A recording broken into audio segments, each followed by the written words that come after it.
भारत के 12 ज्योतिर्लिंगों में से 10वां ज्योतिर्लिंग नागेश्वर ज्योतिर्लिंग है। ये ज्योतिर्लिंग भारत के गुजरात राज्य में है और गुजरात राज्य के द्वारिकापुरी से 17 किलोमीटर की दूरी पर स्थित है। भारत के द्वारिकापुरी में नागेश्वर ज्योतिर्लिंग के परिसर में भगवान शिव की एक बड़ी ही मनमोहक ध्यान मुद्रा में विशाल प्रतिमा बनाई गई है, जिसकी वजह से मंदिर 3 किलोमीटर की दूरी से ही दिखाई देने लगता है। भगवान शिव जी की यह मूर्ति 80 फीट ऊंची तथा इसकी चौड़ाई 25 फीट है तथा इसका मुख्य द्वार अत्यंत साधारण और सुंदर है। इस मंदिर में स्थापित ज्योतिर्लिंग का दर्शन करने वालों के लिए भगवान शिव जी की बहुत महिमा है। कहा जाता है कि इस मंदिर में विष से संबंधित सभी रोग से मुक्ति प्राप्त हो जाती है। भगवान शिव जी के इन मंदिरों को ज्योतिर्लिंग कहा जाता है क्योंकि इन स्थानों पर भगवान शिव जी अपने भक्तों की श्रद्धापूर्वक पूजन से प्रसन्न होकर स्वयं उत्पन्न हुए थे। धार्मिक ग्रंथों के लेखों में कहा गया है कि इस पवित्र ज्योतिर्लिंग के श्रद्धापूर्वक दर्शन करने से पापों से मुक्ति प्राप्त होती है। हिंदुओं का ये प्राचीन एवं प्रमुख मंदिर केवल भगवान शिव जी को समर्पित है, जिसमें शिव जी की श्रद्धापूर्वक पूजा आराधना नागेश्वर के रूप में की जाती है। इस ज्योतिर्लिंग को रुद्र संहिता में नागेश के नाम से भी जाना जाता है। धार्मिक मान्यताओं के अनुसार भगवान शिव को नागों के देवता के रूप में जाना जाता है। नागेश्वर का संपूर्ण अर्थ नागों का ईश्वर है। पौराणिक कथाओं में इस ज्योतिर्लिंग के दर्शन की कथा एक बड़ी विशाल महिमा बताई गई है। इस ज्योतिर्लिंग की भी विभिन्न रोचक कहानियां हैं जिसे सभी श्रद्धापूर्वक सुनते हैं। कहा जाता है कि महात्माओं की कथा को श्रद्धापूर्वक सुनने से जीवन में किए गए सभी पापों से मुक्ति मिलती है। यह मंदिर सुबह 5 बजे आरती के साथ खुलता है, किंतु भक्तों के लिए यह मंदिर 6 बजे खुलता है। मंदिर के पुजारी कई विधियों से शिव जी की श्रद्धापूर्वक पूजा तथा अभिषेक करते हैं। भगवान शिव जी के द्वार पर आने वाले श्रद्धालुओं के लिए शाम 4 बजे श्रृंगार दर्शन होते हैं। तत्पश्चात गर्भगृह में प्रवेश करने पर प्रतिबंध होता है। यहाँ पर पुजारियों द्वारा भगवान शिव जी की शाम की आरती साढ़े 7 बजे की जाती है तथा भक्तों के दर्शन का समय रात्रि 9 बजे समाप्त हो जाता है। भगवान शिव जी के त्योहार और विशेष शुभ अवसर पर यह मंदिर अधिक समय तक खुला रहता है। भगवान शिव जी के इस 10वीं ज्योतिर्लिंग का निर्माण कार्य अद्भुत तथा सौंदर्यकरण विधि से करवाया गया है।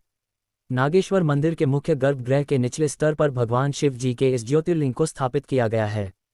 इस ज्योतिर्लिंग के ऊपर भगवान शिव जी का एक चांदी का बड़ा नाग स्थापित किया गया है। इतना ही नहीं, इस अद्भुत ज्योतिर्लिंग के पीछे ही माता पार्वती की प्रतिमा की स्थापना भी की गई है।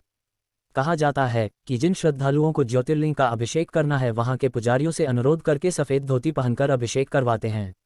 धार्मिक पुराणों के अनुसार कहा जाता है कि सुप्रिय नामक एक धार्मिक तथा सदाचारी वैश्य था।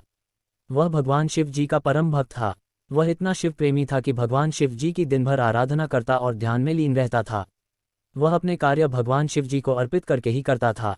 मन, क्रम, वचन सबसे वह शिव जी की पूजा में लगा रहता था। उसकी श्रद्धापूर्वक शिव जी की पूजा आराधना से दारुक नाम का राक्षस अत्यंत घृणा करता था। वह निरंतर यह प्रयत्न करता था कि उसकी पूजा आराधना में विघ्न पैदा करें। वह सुप्रिय की पूजन विधि में विघ्न पैदा करने के लिए अवसर देख रहा था। तभी उसे एक दिन बहुत सुनहरा अवसर प्राप्त हुआ। जब सुप्रिय अपने नौक पर सवार होकर कहीं जा रहा था, तभी दारुक ने उस पर आक्रमण कर दिया।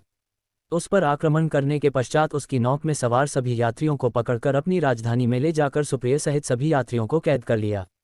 सुप्रिय शिव जी का परम भक्त होने के कारण वह कारागार में भी निरंतर भगवान शिव जी की पूजा आराधना श्रद्धापूर्वक करने लगा। वह अपने साथ कारागार में कैद किए गए यात्रियों को भी भगवान शिव जी की भक्ति की प्रेरणा देता तथा उन्हें पूजन विधि करने का अनुरोध करता।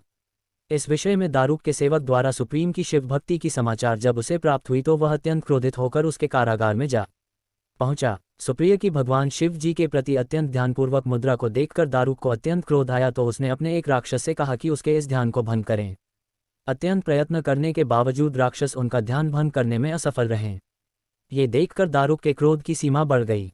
उसने क्रोध में आकर सुप्रिय तथा उसके यात्रियों को तुरंत मृत्युदंड देने का आदेश दिया, किंतु सुप्रिय उसके इस आदेश से भयभीत नहीं हुआ और न ही ध्यान मुद्रा को भंग किया।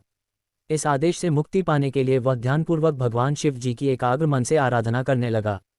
उसे अपने भक्ति तथा शिव जी की महिमा पर विश्वास था। उसकी प्रार्थना शिव जी ने स्वीकार की। तत्पश्चात शिव जी उसी क्षण कारागार में एक ऊंचे स्थान पर चमकते हुए सिंहासन पर स्थित होकर ज्योतिर्लिंग के रूप में प्रकट हो गए। शिव जी ने अपने परम भक्त को दर्शन देकर अपना अस्त्र भी प्रदान किया, जिससे सुप्रिय ने दारुक राक्षस तथा उसके सहायक का वध करके शिव जी के धाम में चला गया। तभी से शिव जी नागेश्वर ज्योतिर्लिंग के रूप में यहाँ विराजमान हुए। तो दोस्तों, ये है नागेश्वर ज्योतिर्लिंग कथा। आपको कैसी लगी ये कमेंट में जरूर बताएं। धन्यवाद।